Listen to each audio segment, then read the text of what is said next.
Greetings, fellow mortals. Just a reminder saying it's just my opinion is for cowards. I hope that everything that I say offends everyone with weak conviction in their own tastes.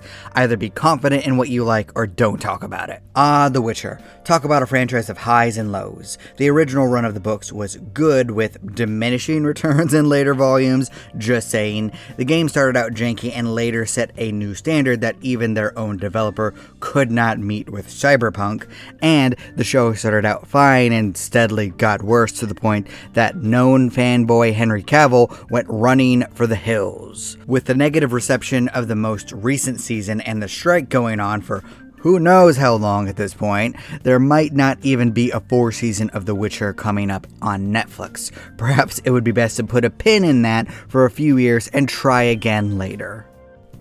But this isn't a video about the show. Instead, this is about my favorite character from the entire franchise. And oddly enough, it's a character that didn't originate from the books. I know, an adaptation with original content that's actually as good, if not superior, to the source material in some ways. It just knocks my socks off. It's borderline unheard of. How many games, movies, and shows actually deviate from the original material and end up better for it? Even things which are well received, like The Boys, Invincible, and The Walking Dead. You can easily tell which parts are from the source material, even if they are expanded upon, and which parts come from the new writers who have no idea what they're doing and have the most boring content possible. Oh my god, I hate it. Coincidence? I think not! Today, I'm here to talk about Gaunter O'Dimm. Now, I'm not going to stand here and claim that Hearts of Stone is the best part of The Witcher 3. Overall, it's not. It is weaker in many regards, but there is one noticeable exception. Gaunter O'Dimm, the Master Mirror, the Man of Glass. Every good thing about that expansion branches out from this one dude. While he doesn't appear to be anything special at first glance, he might very well be the most powerful being in the entire franchise, capable of stopping time, walking on the air, and manipulating reality.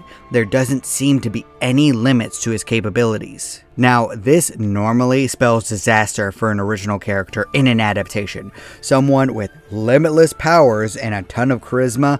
Oh, I bet he sticks out as a Gary Stew like a sore thumb. Well, the answer is no in this regard. My love of The Witcher originally started with The Witcher 3. Yes, I played this series backwards. I was barely out of high school when I first played the game, and you'd be surprised how many series I've played backwards. But then I went on to the books, and I was shocked that the Master Mirror didn't even exist in the novels, because I never suspected that he was an original creation of CD Projekt Red. He fit perfectly into the Witcher series, so much so that he's headcanon for me. It's still real to me, damn it! But why does a charismatic, all-powerful character fit so perfectly into this universe? Well, it's because he's just as dirty, grimy, and complicated as the rest of the people and monsters in The Witcher. He has the appearance of an average, if not below average, man. In fact, he looks like nothing special when Geralt first runs into him.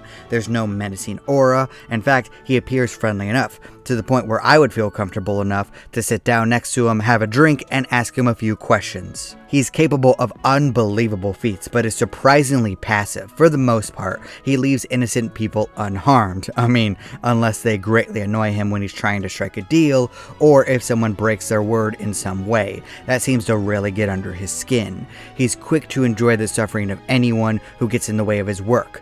But if someone is out of his path, the most he'll do is toy with them. He's described as pure evil, but I could probably name a lot more characters in this universe alone who are more apprehensible than him. After all, Gaunter technically always plays by the rules that were agreed upon by him and the other party. Many other characters do not do that.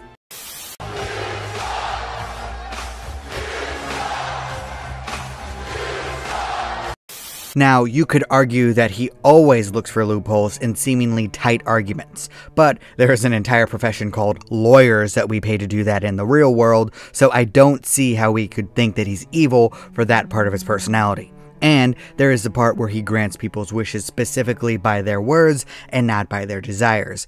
I don't particularly think that's evil either. There are plenty of other stories about that. Genies and monkey paws come to mind. Plus, in the Witcher series, there are djinns which grant wishes, but then they turn it back around on the people making the wishes. And they're assholes, but they're not exactly considered evil. It's all about cautionary tales. Not to say that he's a good being. He murders people, he takes pleasure in being cruel, he brands Geralt to make him fulfill his end of the deal. At the same time though, Gaunter does always keep his word to the letter. Perhaps not the way one would expect, but am I really supposed to feel pity for a bunch of people who are willing to sell their soul to get what they want? Of course you're going to lose. He is asking for your soul. He's clearly a charismatic person who knows way too much. You cannot tell me that people who make deals with him weren't asking for it to blow up in their faces. What does this button do? After all, Gaunter keeps his word with Geralt no matter what. The brand is removed. If you try to save Ogier and beat Gaunter in the game, he does go away. He does keep his word. And if you let Gaunter take Ogier's soul, Gaunter rewards Geralt. No taking of the soul there. No more deals, just keeping his word. In fact, Gaunter treats Geralt surprisingly fairly throughout the DLC, even giving him advice with women. That wasn't part of the deal. In fact, he seems to like Geralt, saving him from terrible fates. After all, Professor Shakeslock went blind after learning too much and was trapped in a circle of protection that he couldn't leave without dying. It's never exactly stated what Gaunter is. His initials are G-O-D, but he behaves like the devil or a dark spirit. But knowing how harsh the Witcher world is, he could very well be some form of deity. The mystery only furthers his presence. Every scene with him is a joy. I'd read a whole book of him just talking with Geralt. He knows so much, yet can be beaten at his own game. Everything about him is fascinating. Even the fact that his deal with Geralt was pretty fair to begin with. Safety for fulfilling 3 wishes. Gaunter is obviously a malevolent force, but in the end, we are working to save a man who willingly killed his brother for enough wealth to marry his beloved. I don't particularly think anyone is the hero in this. I'm just saying. Despite being declared as pure evil, he is not the worst person in the Witcher series. He's not the worst demon or god I've seen in fiction. He's definitely evil for taking joy in others' misery, but he always does hold up his end of the bargain in some way. He has rules. He has a code. Am I saying that I want him in real life or that he should be trusted? Oh, hell no. But he's far from the most monstrous being in this world. He might not even be in the top 5 worst. Of course, that might just be part of the performance. He's so charismatic and disarming that you want to forget that he's the most powerful and menacing character in The Witcher. His level of intimidation is so great that he could just sit there and I'm a little bit scared of him. He is dangerous, mysterious, and fun to watch. Every scene he is in is captivating. I want to dissect his every word. In fact, he's so interesting that part of me wants to side with him just a little bit. What was the saying? The greatest trick the devil ever pulled was convincing the world that he doesn't exist. Well, I think it should be altered just a little bit. The greatest trick the devil ever pulled was being charming enough to make you forget that he's evil.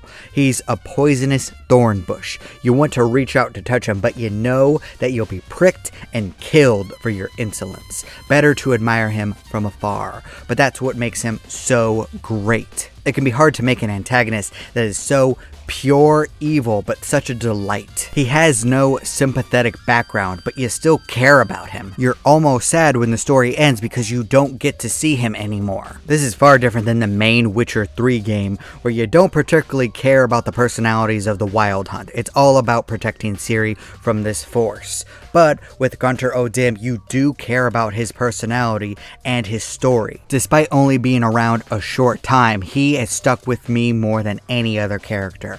I want to see more of him from the Witcher series, and that is a sign of a great character. In fact, it is a sign of the best character in the whole series. You're welcome to disagree with me. That's fine. After all, everyone is entitled to their objectively wrong opinion. And this is the way the world ends. Not with a bang, but a whimper. Thank you so much for watching. Please leave a comment down below. I'd love to hear your thoughts and to continue the discussion in the comment section. And please consider giving my books Above Heaven, Dance of Frozen Death, and Vows of Blood and Honor, which will be released in September, a chance. I appreciate you. Do not despair.